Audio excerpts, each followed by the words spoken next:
Hi friends, അസ്സാം വലൈക്കും. എല്ലാവർക്കും ഞങ്ങളുടെ പുതിയൊരു വീഡിയോയിലോട്ട് സ്വാഗതം. അപ്പോൾ ഇന്ന് ഞാൻ വന്നിട്ടുള്ളത് നാരങ്ങയും പുതിനയും ചേർത്തുള്ള ഒരു ജ്യൂസിൻ്റെ റെസിപ്പിയുമായിട്ടാണ്. അപ്പോൾ എല്ലാവരും ഞങ്ങളുടെ ചാനൽ സബ്സ്ക്രൈബ് ചെയ്യുക. തൊട്ടടുത്തുള്ള കുഞ്ഞു ബെല്ലൈക്കണും കൂടി അമർത്തിയാൽ ഞാൻ വിടുന്ന വീഡിയോകളെല്ലാം ഞങ്ങൾക്ക് നോട്ടിഫിക്കേഷനായി ലഭിക്കുന്നതാണ്. അപ്പോൾ നമുക്ക് നേരെ വീഡിയോയിലോട്ട് പോകാം. അതിനുവേണ്ടി ഞാനിവിടെ അല്പം പുതിന എടുത്തിട്ടുണ്ട്. ഞാൻ കുറച്ചധികം ഉണ്ടാക്കുന്നത് കൊണ്ടാണ് കുറച്ചധികം പുതിന എടുത്തിട്ടുള്ളത്. ഇനി ഇതിലേക്ക് 3 ഏലക്കായ ഇട്ട് കൊടുക്കുക. അതുപോലെ ഒരു പച്ചമുളകിൻ്റെ 1/4 കഷ്ണവും ഇടുക. പിന്നെ 2 നാരങ്ങ നീരാണ് ഞാൻ എടുത്തിട്ടുള്ളത്, അതും ഇതിലേക്ക് ഒഴിക്കുക.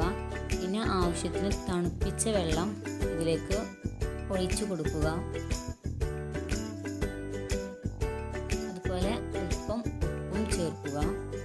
പിന്നെ ആവശ്യത്തിനുള്ള പഞ്ചാരയും ഇട്ട് നന്നായി കറക്കിയെടുക്കുക. എൻ്റെ ചാനൽ ആദ്യമായിട്ടാണ് കാണുന്നതെങ്കിൽ ഒന്ന് സബ്സ്ക്രൈബ് ചെയ്തേക്കണം. ആ തൊട്ട് അടുത്തുള്ള കുഞ്ഞു ബെല്ലൈക്കണും കൂടി അമർത്തി ഞാൻ ഇടുന്ന വീഡിയോസ് എല്ലാം നിങ്ങൾക്ക് നോട്ടിഫിക്കേഷനായി ലഭിക്കുന്നതാണ്. അപ്പോൾ ഇത് ഞാൻ നന്നായി അടിച്ചെടുത്തിട്ടുണ്ട്. ഇനി നമുക്കിത് ഒന്ന് നന്നായി തരിച്ച് ഗ്ലാസ്സിലേക്ക് സെർവ് ചെയ്യാൻ വെക്കാൻ പറ്റുന്നതാണ്. അടിപൊളി റെസിപ്പിയാണ്. നോമ്പുതുറക്കൊക്കെ പറ്റിയ ഒരു അടിപൊളി ജ്യൂസാണിത്. അപ്പോൾ എല്ലാവരും ട്രൈ ചെയ്ത് നോക്കുക.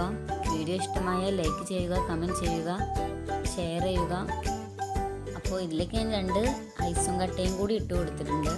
അപ്പോൾ എല്ലാവരും ഒന്ന് ട്രൈ ചെയ്ത് നോക്കുക. അപ്പോൾ അടുത്ത വീഡിയോയിൽ കാണാം. അതുവരേക്കും ബൈ.